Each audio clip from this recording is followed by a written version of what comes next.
something no one has seen or heard before. So as a new experience. Also, the show is energy exchange. So it's really, really important to have the communication with the audience beyond the language. So especially I'm the guitarist, so I always try to sing with the guitar, and then I play the guitar, but I'm not doing any technical thing. I'm doing a little, using some technique, but it's not actually important at all. It's all about the, communication, how I express my feeling, and then how I deliver to the audience. So even if I cannot play well, it doesn't matter, as long as the audience is having fun. So sometimes I make a mistake, or I do lots of ad-lib. That's really, really important to my show, because that makes that moment with my audience special. So yeah, and then I believe that's my role in my life,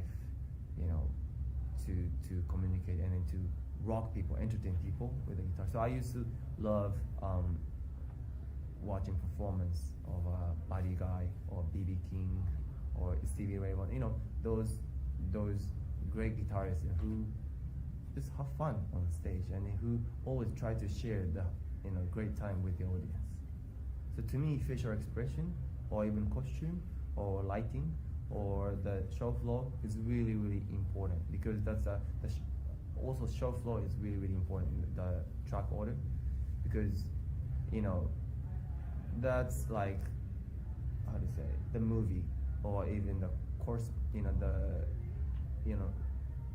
when you go to the restaurant, you order some course menu. So it's something like that, an appetizer, and then until you get dessert. It's really, really important to have that good flow. So yeah, and then I get energy from the audience as well. So if I don't get the big energy from the audience, I don't go crazy as well. It's really, really human. It's not it might not be professional, but I think that's the entertainment or even the show should be. And then even last night at the show, I've got the great energy from the audience, so I was able to give back to the audience, and that's kind of mutual kind of energy exchange. So, yeah. And that actually leads into my second question, which is performing here in the States any different than it is in Japan? Different, yeah.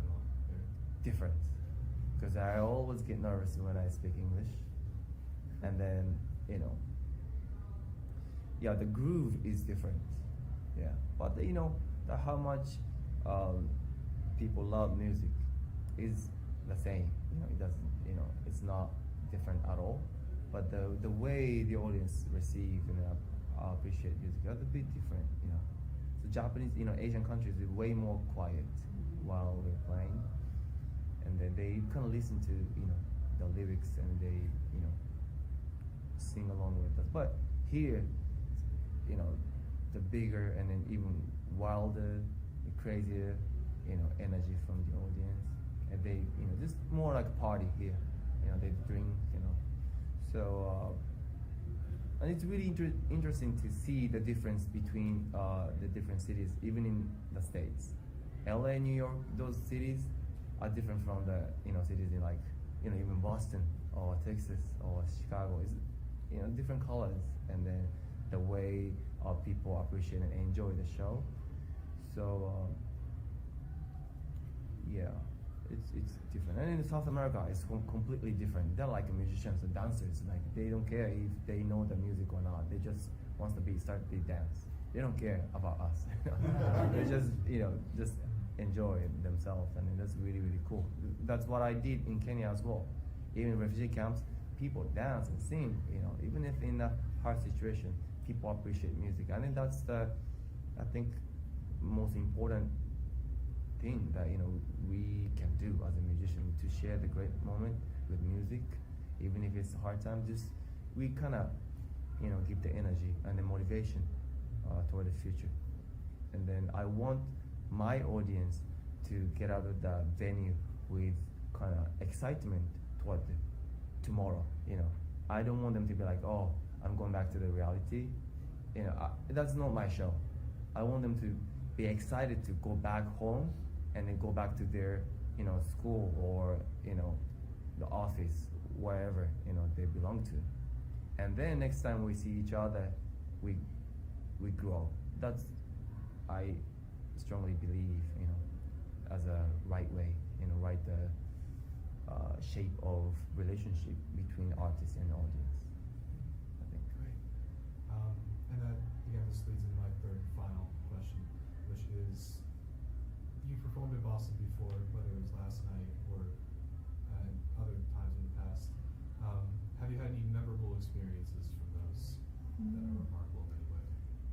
To be honest, the last time, I think, that was doing a tour, and then on the tour, I always focus on my condition, So I was not able, I don't usually go out, but this time I brought my family here, so I was able to take a walk with my family a bit, and then I really love the kind of influence from European culture, kind of even the buildings, like 2 stories. I really, since I grew up in Osaka and Tokyo, and now I'm based in LA, so LA, people drive a lot, so I really love the vibes and kind of city vibes. But in this city, it's not that, crazy as New York or other Hong Kong or Tokyo. It's people really, really, laid back, but it has city vibes, and the food is great. We've got tons of clam chowder. Yeah. That's great, And then I really, really love that kind of space, the vibes, the flow in this city.